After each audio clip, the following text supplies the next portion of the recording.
창세기 29장 15절에서 30절 말씀, 저와 여러분 한 절씩 교독하시고 마지막 절 함께 읽겠습니다. 라반이 야곱에게 이르되 내가 비록 내 생질이나 어찌 그저 내 일을 하겠느냐. 내 품삯을 어떻게 할지 내게 말하라. 라반에게 두 딸이 있으니 언니의 이름은 아우의 이름은 라헬이라. 레아는 시력이 약하고 라헬은 곱고 아리따우니 야곱이 라헬을 더 사랑함으로 대답하되 내가 외삼촌의 작은 딸 라헬을 위하여 외삼촌에게 7년을 섬기리이다.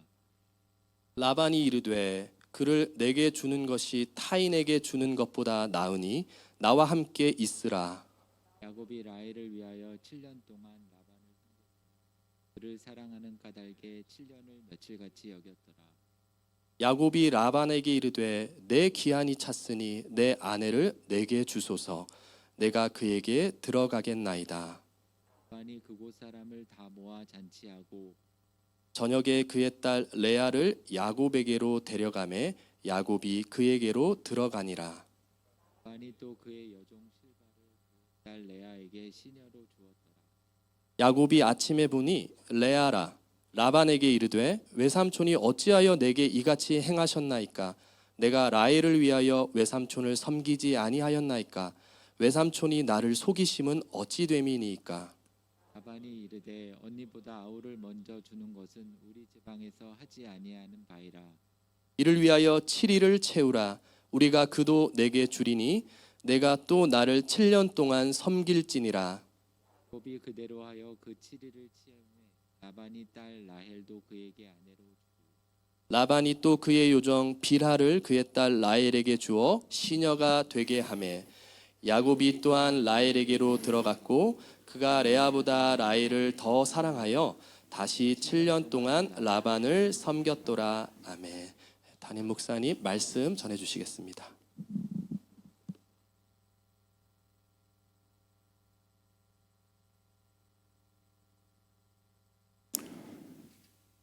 야곱이 밧단 아람에 도착합니다. 순조롭게 라헬을 만나고 자연스럽게 외삼촌의 집에서 생활을 하게 되는데요. 한 달 정도 되었을 때에 라반이 묻습니다.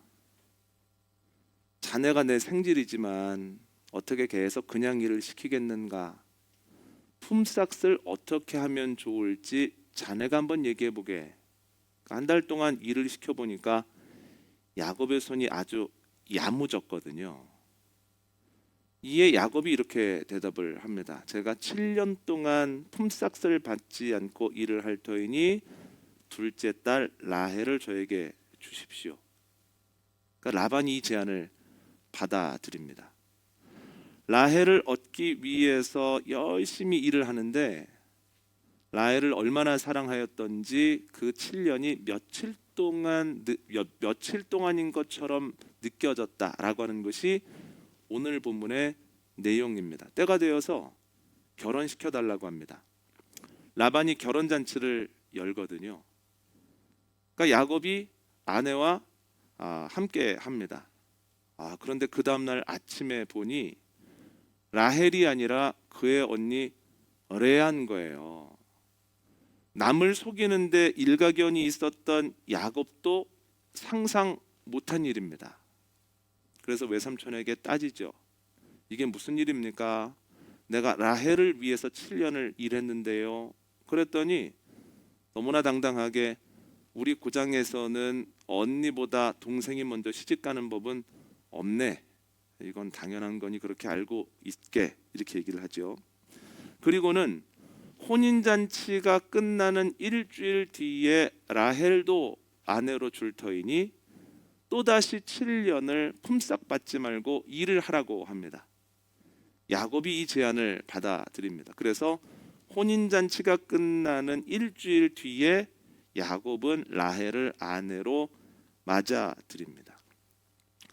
여러분, 손해보고 싶어하는 사람은 없습니다. 그럼에도 라반은 해도 너무합니다. 종종 말씀드리는 것처럼 고대 이스라엘에서는 결혼을 할 때 신랑이 신부 아버님에게 결혼 지참금을 주거든요. 그런데 보편적으로 1년치 품삯 정도였습니다. 50주 정도의 품삯이다. 이런 문헌들이 많거든요. 그런데 야곱이 얼마 동안 일하겠다고 합니까? 7년 동안 일하겠다고 하죠. 라반이 거절하지 못하는 정도를 제시한 겁니다. 그러면 가볍게라도 이복에 너무 많아 이렇게 얘기할 만도 한데 그런 얘기 안 했다는 거예요. 그래, 네가 원하면 그렇게 해야지. 그리고 7년 동안 품삯을 주지 않고 일을 시켰다는 거예요. 그런데 일을 시켜보니 야곱이 생각보다 더 괜찮은 겁니다. 그래서 야곱이 눈의 어두움을 이용해서 아버지를 속였던 것처럼 라반이 밤의 어두움을 이용해서 야곱을 속입니다. 둘째 딸이 아니라 첫째 딸을 들여 보냅니다. 다음 날 아침에 야곱이 와서 항의를 하자 사과 대신에 또 다른 제안을 합니다. 이미 라반에게는 큰 계획이 있었던 거예요. 그런데 이때 뭐라고 얘기를 합니까? 둘째 딸도 줄 터이니 7년을 무료로 일을 하라고 하잖아요. 그러니까 일반적으로 사람들은 결혼을 하기 위한 지참금은 1년치 품삯 이렇게 되어 있는 반면에 라반의 머릿속에는 7년치 품삯을 받아야만 내 딸을 내어주겠다라고 하는 생각이 이미 정해져 있었다라고 하는 거죠. 해도 너무하죠. 라반은 정말 지독한 사람입니다. 존 하틀리라고 하는 학자는 뭐라고까지 얘기를 하냐면 야곱과 라헬이 결혼한 다음에는 결혼잔치를 열어줬다는 말이 없다는 거예요. 이것을 볼 때 결혼잔치도 안 해줬다는 거예요. 라헬과의 결혼에 있어서는 그가 얼마나 돈을 아끼는 지독한 사람이었나를 미루어 짐작해 볼 수 있는 모습입니다. 15년째부터는 어떻게든 품삯을 주지 않기 위해서 힘썼다는 거예요. 이렇게 저렇게 머리를 쓰죠. 여러분, 라반이 야곱에게 왜 이렇게까지 할 수 있을까요? 이렇게 해도 야곱은 고향으로 못 돌아간다라는 확신이 있었기 때문이에요. 입장을 바꿔 생각하면 라반이 이렇게 해도 고향으로 돌아갈 수 없는 자신의 처지가 야곱으로서는 얼마나 속상하고 힘이 들었겠습니까? 그뿐만 아니라 아내들 간의 경쟁도 야곱에게는 근심거리였고 배다른 형제들 간의 다툼도 야곱에게는 만만한 일이 아니었다는 거예요. 밧단 아람에서의 삶이 기쁘고 즐겁지 않았다고 말할 수는 없습니다. 거기에서 결혼도 하고 애도 낳고 애들의 재롱도 보지 않습니까? 그럼에도 불구하고 고향을 떠난 밧단 아람에서의 삶의 기본은 고됨이라는 거예요. 참 힘들고 어렵다는 거죠. 그런데 그 고됨은 때때로 그래, 내가 속였으니까 속는 거야. 내가 잘못된 선택을 하고 잘못된 씨앗을 뿌렸으니까 내가 이런 열매를 거두는 거야 라는 생각만으로는 넘어설 수 없을 만큼 그 무게감이 대단하다라고 하는 거죠. 그런데 삶의 고됨이라고 하는 것은 야곱에게만 있었던 것은 아닙니다. 지난 주간에 두 번째로 코로나를 겪었습니다. 첫 번째보다는 수월하더군요. 그래도 코로나는 코로나더군요. 그러니까 몸이 고됐습니다. 한 3일째 되니까 제일 몸이 고된데 고돼서 잠에서 깨어 이런 생각을 했습니다. 야, 기간이 정해져 있는 그리고 잘 알고 있는 코로나와 일주일 싸우는 것도 이렇게 무겁고 힘이 드는데 꽤 오랫동안 암과 싸우고 있고 만만치 않은 질병과 싸우고 있는 교우들은 얼마나 힘이 들까. 하나님, 저는 정해진 질병이지만 우리 권사님들, 집사님들 꼭 이기게 해주십시오 하는 마음이 드는 거예요. 그 과정에 결정해야 될 일이 있는 거예요. 토요일 날 예정되어 있었던 여름 성경학교는 어떻게 할 거냐? 그럼 금요 분일 기도회와 주일 예배는 어떤 형식으로 드려야 될 것인가? 생각을 해놓으면 또 코로나에 감염됐다는 전화가 오고 또 확인 전화해 보면 괜찮았던 분들도 양성이 됐다는 이야기가 들리면서 자꾸만 결정을 좀 더 보수적으로 해야만 했습니다. 그래서 오늘 이렇게 신뢰를 무릅쓰고 마스크를 쓰고 제가 설교를 할 수밖에 없는 겁니다. 아이들이 작년 2월 첫 번째 코로나 이후로 처음으로 일주일 동안 내내 엄마 아빠와 함께 있는 겁니다. 이런 경우는 없었거든요. 그런데 밖으로 못 나가는 와중에서도 첫째 아이는 줌으로 이런저런 수업을 듣고 숙제도 하는 겁니다. 그런데 그 숙제를 하는데 얼마나 지루하고 힘이 드는지 몸이 패배 꼬입니다. 그래서 제가 첫째 아이를 보면서 너도 사는 게 쉽지는 않구나 이런 생각을 했습니다. 이런저런 일을 교우들과 통화하게 되더군요. 코로나로 어려운 분도 계시고 또한 긴 여행으로 몸의 고남 때문에 어려워하는 분들도 계시고 또한 지금 중요한 문제로 기도해야만 되는 분들의 전화를 받으면서 교우들의 삶이 참 고되다는 생각을 했습니다. 설교를 준비하면서 오늘 본문을 묵상하는데 갑자기 찬송가 가사가 생각이 났습니다. 이런 가사입니다. 괴로운 인생길 가는 몸이 평안히 쉴 곳 아주 없네. 걱정과 고생이 어디는 없으리 돌아갈 내 고향 하늘나라. 여러분, 우리가 살면서 기쁘고 즐거운 일이 없었다고 말할 수 없습니다. 그런 순간들이 분명히 있고 많습니다만, 그러나 하늘나라를 떠나 이 땅에서 살아가는 삶의 기본은 근심과 걱정이라는 거예요. 이로 인한 고됨이라는 거예요. 여러분, 고되지 않은 삶은 없고 고되지 않은 때는 없습니다. 그런데 그 고됨은 때때로 원래 사는 건 이런 거야. 그리고 그때 선택을 잘못했기 때문에 어쩔 수 없는 거야 정도의 생각으로는 넘어설 수 없을 만큼 무거울 때가 있습니다. 그래서 오늘은 고됨을 어떻게 넘어설까? 이 고됨을 넘어서서 어떻게 하면 우리가 고향집으로 잘 돌아갈 수 있을까? 두 가지를 기억할 때 이게 가능합니다. 첫 번째는 주님이 알고 계신다라는 사실을 기억해야 됩니다. 화면을 보시고 창세기 28장 13절과 14절 한번 읽어볼까요? 시작. 또 본즉 여호와께서 그 위에 서서 이르시되 나는 여호와니 너의 조부 아브라함의 하나님이요 이삭의 하나님이라. 내가 누워 있는 땅을 내가 너와 내 자손에게 주리니 내 자손이 땅에 티끌같이 되어 내가 서쪽과 동쪽과 북쪽과 남쪽으로 퍼져 나갈지며 땅의 모든 족속이 너와 내 자손으로 말미암아 복을 받으리라. 아멘. 지난주에 나눴던 것처럼 노숙하고 있는 야곱을 하나님이 찾아오셔서 몇 가지 약속을 하십니다. 그런데 내용적으로 그 약속은 두 가지로 구분이 가능한데, 첫 번째는 아브라함에게 하셨던 약속의 재확인입니다. 야곱에게 뭐라고 말씀하십니까? 너 누워 있는 땅을 너와 너의 자손에게 줄 것이다. 땅에 대한 약속을 재확인시켜 주시고, 두 번째는 너의 자손이 땅에 티끌같이 많아져서 동서남북으로 퍼져나갈 거다. 자손에 대한 약속을 재확인시켜 주시죠.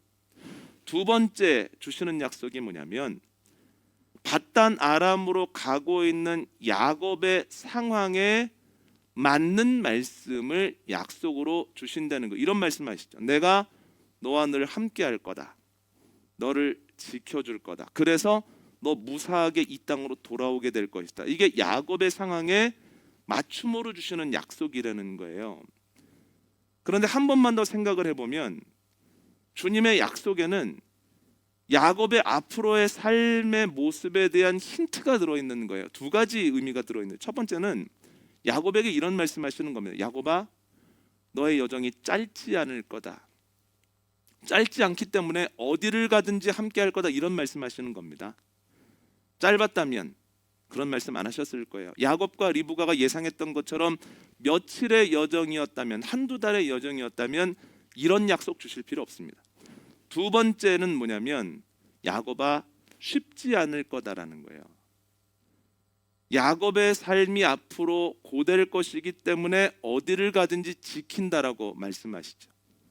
라반의 집에 갔는데 라반이 너무나 따뜻하게 야곱을 맞이하고 아들처럼 그렇게 잘 대해줬다면 주님이 이런 말씀을 하실 리 없습니다.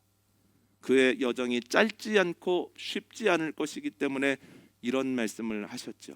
그런데 어떻습니까? 과연 그랬습니다. 그의 여정은 밧단 아람에서만 20년이고 그의 밧단 아람에서의 삶은 자신을 남보다 못하게 대하는 라반으로 인해서 굉장히 힘겨웠다는 거예요. 여러분, 제가 무슨 말씀 드리고 싶은 거냐면 야곱이 밧단 아람에 도착하기도 전에 하나님은 밧단 아람에서의 야곱의 삶을 이미 알고 계시죠. 그래서 이미 준비된 은혜의 말씀을 허락해 주시죠. 도착하기도 전에 그의 삶을 알고 계시는 하나님이 그가 지금 무슨 경험을 하고 있는지, 얼마나 고된지, 얼마나 눈물을 흘리고 있는지를 왜 모르시겠습니까? 베델의 하나님께서 야곱의 그 고생하는 걸 다 알고 계시다는 거예요. 그런데 그때만 그 고됨과 아픔을 공감해 주시는 것 아닙니다. 주중에 한 분과 통화를 하는데 이런 말씀하시더군요. 목사님, 제가 너무너무 어려울 때 요한복음을 읽고 묵상하다가 큰 은혜를 받았습니다. 예수님도 이 땅에서 사시는 게 쉽지 않았나 봐요. 예수님이 너무 힘들고 어렵다, 이런 고백을 하시는 모습을 보면서 나만 힘든 게 아니야? 예수님도 이 정도로 힘드셔? 하면서 용기가 났다는 거예요. 아마 이 구절이 아닌가 싶어요. 요한복음 12장 27절 한번 읽어볼까요? 함께 읽습니다. 시작. 지금 내 마음이 괴로우니 무슨 말을 하리요? 아버지여, 나를 구원하여 이 때를 면하게 하여 주옵소서. 그러나 내가 이를 위하여 이 때에 왔나이다. 아멘. 예수님도 이 땅에 계실 때 얼마나 힘들고 어려우셨던지 지금 내 마음이 너무 괴롭다, 이런 말씀을 하셨다는 거예요. 주님께서 이 땅에 오셔서 이러한 어려움들을 다 겪어보셨기 때문에 우리가 경험하고 있는 일들이 얼마나 무겁고 얼마나 힘이 들고 얼마나 어려운지를 알고 계신다는 거예요. 히브리서 기자도 동일한 얘기합니다. 한번 읽어볼까요? 히브리서 4장 15절과 16절입니다. 시작. 우리에게 있는 대제사장은 우리의 연약함을 동정하지 못하실 리가 아니요 모든 일에 우리와 똑같이 시험을 받으시니로되 죄는 없으시니라. 그러므로 우리는 긍휼하심을 받고 때를 따라 돕는 은혜를 얻기 위하여 은혜의 보좌 앞에 담대히 나아갈 것이니라. 아멘. 주님께서는 모든 일에 우리와 똑같은 어려움을 겪으셨다는 거예요. 그래서 우리가 어려움을 겪을 때 주님 아시죠? 주님이 몸의 고통을 경험해 보셨기 때문에 우리의 몸의 아픔에 공감해 주시고, 미움을 받아보셨기 때문에 관계적인 어려움 앞에서 눈물이 날 때 주님께서 공감해 주시고, 주님의 십자가가 만만치 않았기 때문에 내 십자가를 지고 눈물을 흘릴 때 주님께서 그 마음을 아시고 공감해 주신다는 거예요. 그런데 주님의 그 동정해 주심과 공감해 주심은 우리가 그 어려움을 견디는 힘이 된다는 거죠. 정신과 전문의 정혜신 씨는 세상을 바꾸는 시간이라고 하는 짧은 강연에서 공감의 힘에 대해서 이렇게 얘기를 합니다. 한번 잘 들어보세요. 인정을 받는 사람은 자기 불안감이 떨어지고 안심하게 된다. 그럴 때 사람은 오히려 합리적, 객관적인 상태가 된다. 그 다음 본인이 어떻게 해야 할지 명확하게 알 수 있다. 본인도 온전히 본인 편이 되는 게 어려우니까 주변에서 무게를 실어 지지해 줘야 한다. 이 사람은 이런 고민을 할 리가 없어 라는 생각이 들게 하는 사람도 마찬가지다. 인간이라면 이러한 내면 갈등을 겪기 마련이다. 온 체중을 싫어하는 진짜 공감은 사람의 목숨도 살린다. 여러분, 공감이 사람을 살린다는 거예요. 사람의 공감도 누군가의 생명을 살릴 만큼 큰 힘이 됩니다. 그런데 이 모든 것을 다 경험하신 예수님께서 우리의 모든 것을 아시고 공감해 주신다면 우리는 예수 그리스도의 공감해 주심을 통해서 힘을 얻고 이 어려움도 이길 수 있다는 거예요. 내 사정을 누가 알까? 내 눈물을 누가 알까? 내 고민을 누가 알 수나 있을까? 이런 생각이 들 때 주님 아시지. 주님 공감해 주시지. 주님께서 눈물 닦아주시려 하시지. 분명한 믿음을 가지고 고된 것을 넘어서게 되어지는 은혜가 저와 여러분에게 있기를 원합니다. 여러분 혼자 계신 것이 아니라 주님이 함께하고 계시고, 나 혼자만 알고 있는 것이 아니라 주님이 알고 계신다는 거예요. 두 번째로, 고됨을 이기기 위해서 우리가 기억해야 될 것은 주님이 중보하신다는 사실입니다. 야곱의 연약함을 가장 잘 알고 있는 것이 누굴까요? 어머니 리브가입니다. 야곱은 에서와는 결이 다른 친구입니다. 집에 있는 거 좋아하고 멀리 가는 거 싫어합니다. 어려워하죠. 라반의 고약함을 가장 잘 알고 있는 게 누굴까요? 그의 누이 동생 리브가입니다. 어렸을 때 같이 지냈거든요. 그렇다면 연약한 야곱을 고약한 라반에게 보낸 이후에 리브가가 다리를 쭉 뻗고 자면서 야곱 잘하고 있으려니, 라반 잘 대해주려니 할 수 있을까요?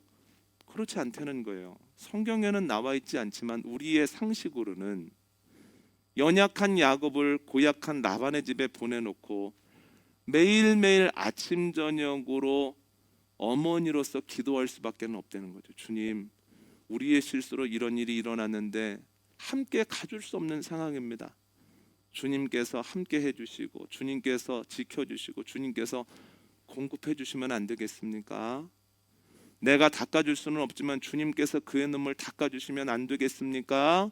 하면서 매번 중보기도 하지요. 제자들의 연약함을 가장 잘 알고 계신 게 누굴까요? 예수님입니다. 예수님은 수제자 베드로가 살기 위해 3번이나 자신을 부인할 것 정확하게 알고 계십니다. 베드로가 그렇다면 다른 제자들은 말할 것도 없습니다. 그러면 세상의 험악함을 잘 알고 계신 분 누굴까요? 이 또한 인간의 몸을 입고 이 땅에 오신 예수 그리스도입니다. 연약한 제자들을 험악한 세상에 두시는 예수 그리스도의 마음이 편하실까요? 그렇지 않다는 거예요. 3년 정도 나랑 같이 다녔으면 모든 일들을 넘어설 거야 라고 생각하지 않으신다는 거예요. 예수님의 마음 한번 볼까요? 요한복음 17장 11절 말씀 함께 읽겠습니다. 시작. 나는 세상에 더 있지 아니하오나 그들은 세상에 있사옵고 나는 아버지께로 가옵나니 거룩하신 아버지여, 내게 주신 아버지의 이름으로 그들을 보존하사 우리와 같이 그들도 하나가 되게 하옵소서. 아멘. 마태마가 누가복음을 보면 예수님은 십자가를 지시기 전에 겟세마네 동산에서 땀방울이 핏방울처럼 보일 정도로 간절히 기도하시죠.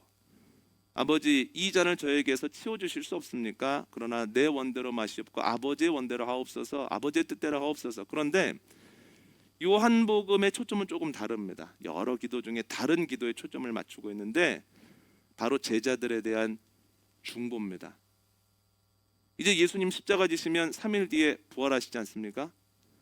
40여일 제자들과 함께 지내시고 승천하시잖아요. 그러면 연약한 제자들을 험악한 세상에 남겨두시는 거예요. 마음이 너무 무거우신 거예요.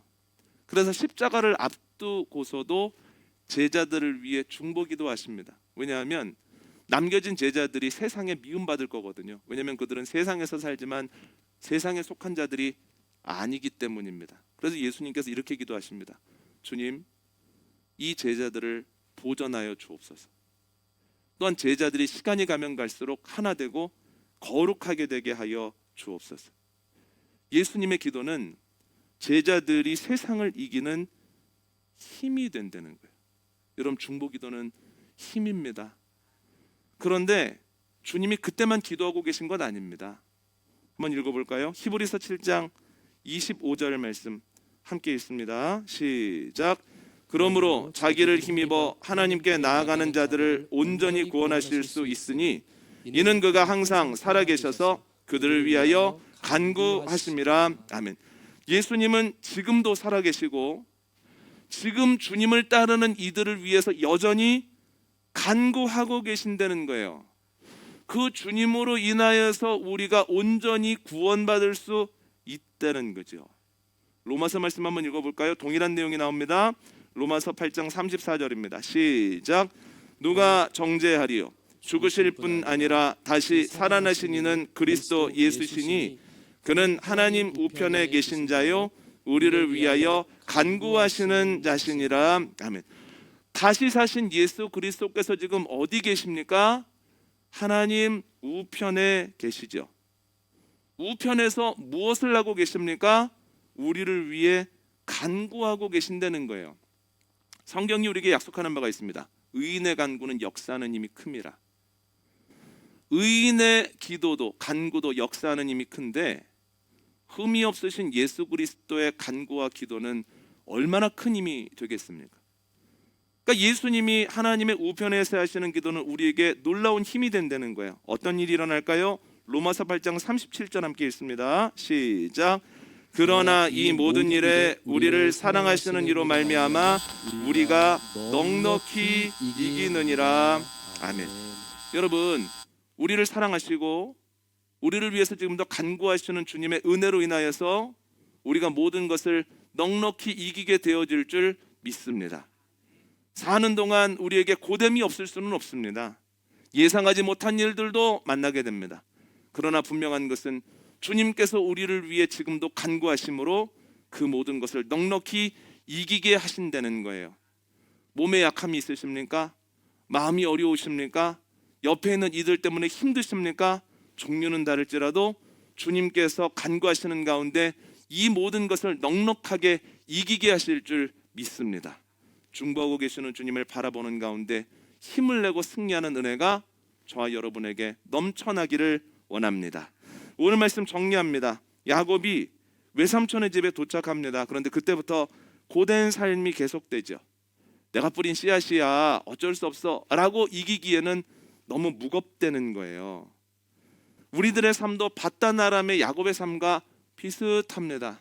기쁨이 없는 것은 아니지만 산다는 것 자체가 고될 때가 많고 그 고됨은 사는 건 원래 이런 거야 정도로는 이길 수 없을 때가 많습니다. 그때 우리가 기억해야 되는 건 두 가지입니다. 첫 번째는 주님이 우리의 어려움을 알고 계십니다.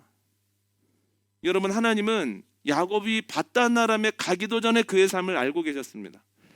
그의 몰래 흘리는 눈물도 다 보고 계셨습니다. 예수님은 이 땅에 오셔서 고생하셨기에 우리의 어려움도 다 알고 계십니다. 주님께서 우리의 어려움을 다 알고 계신다, 공감해 주신다, 그것만 기억해도 우리에게 생명력이 넘쳐난다는 거예요. 두 번째 기억해야 되는 것은 주님이 중보하고 계신다는 거예요. 야곱이 바다나람에 갔을 때 그때부터 어머니 리브가가 중보합니다. 우리의 연약함과 세상의 험악함을 알고 있는 예수님도 지금 하나님 우편에서 우리를 위해 간구하고 계십니다. 주님의 간구로 인하여서 우리가 모든 것을 넉넉히 이기게 되어질 줄 믿습니다. 어려울 때마다 주님 알고 계시지, 주님 간구하고 계시지, 믿음 가지고 승리하는 은혜가 저와 여러분에게 있기를 원합니다. 기도하겠습니다. 주님, 우리의 힘만으로는 이길 수 없는 것들 너무나 많이 만납니다. 그러나 주님께서 오늘 말씀을 통하여서 우리에게 약속을 분명하게 허락하여 주신 줄 믿습니다. 우리의 어려움을 아시고 공감해 주시며 우리 연약함을 아시기에 지금도 간구하고 계시고 주님의 간구로 인하여서 모든 것을 넉넉하게 이기게 되어질 줄 믿습니다. 낙심하지 아니하고 오히려 주님도 바라보는 하나님의 자녀들 되게 하여 주시옵소서.